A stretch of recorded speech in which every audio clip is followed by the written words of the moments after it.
Buen día, soy el doctor Alejandro, estamos filosofando y estos son los comentarios a sus sentencias. ¿Para qué sirve la filosofía? Es una pregunta que muchos de nosotros nos hacemos cuando estamos considerando estudiarla. Cuando encontramos a la filosofía junto al plan de estudios de otras profesiones, nos preguntamos ¿qué hace un filósofo? Es claro lo que hace, por ejemplo, un ingeniero o un abogado, pero ¿qué es lo que producen los filósofos? Pensamientos, ideas, conceptos, ¿y qué utilidad pueden tener en la vida cotidiana? El problema de esta cuestión radica en que la filosofía fue una actividad mucho antes de ser una profesión o un título universitario.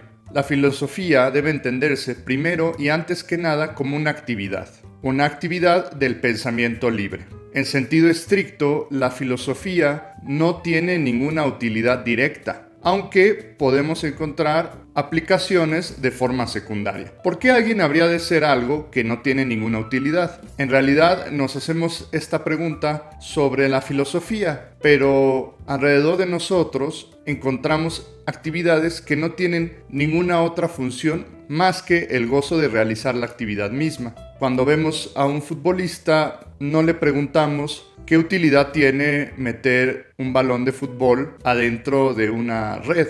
Sabemos que el fútbol es un juego y su única utilidad inmediata es la recreación de los jugadores y de los espectadores. Es en segunda instancia que nosotros le damos utilidad a estas actividades y que la consideramos un entretenimiento a tal punto que podemos pagar a ciertas personas para que se dediquen exclusivamente para jugar fútbol, aunque jugar fútbol en sí mismo no sirva para nada. No obstante, aunque la actividad no tenga ninguna utilidad en sí misma, de forma secundaria encontramos que quien practica el fútbol mejora su condición física y sobre todo encuentra un disfrute en esta actividad.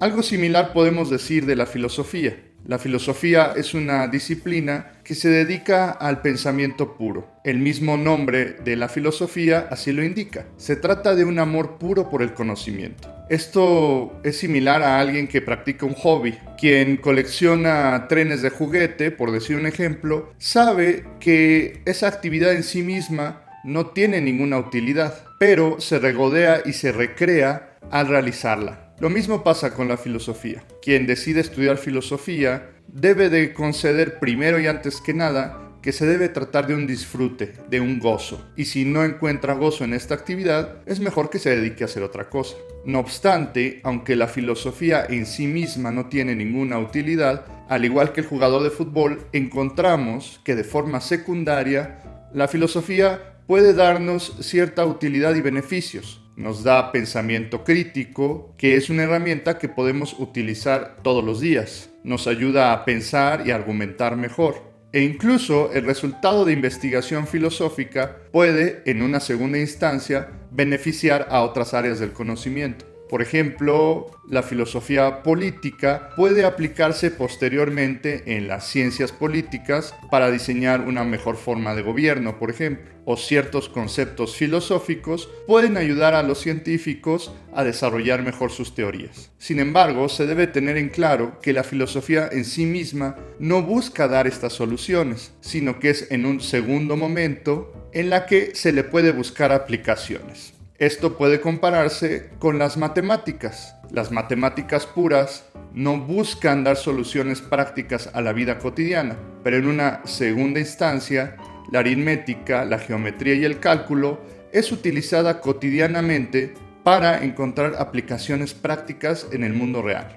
Hay que decir algo más. La filosofía debe de mantenerse como un saber puro. Si la filosofía es supeditada a una actividad práctica, entonces deja de ser libre. Esto sucede, por ejemplo, con los llamados intelectuales orgánicos, que utilizan sus habilidades para justificar una empresa, un gobierno o un régimen. Y en ese momento la filosofía deja de ser tal y se convierte en ideología. El hecho de que la filosofía no tenga ninguna utilidad práctica no la hace menor que otras disciplinas u otras técnicas.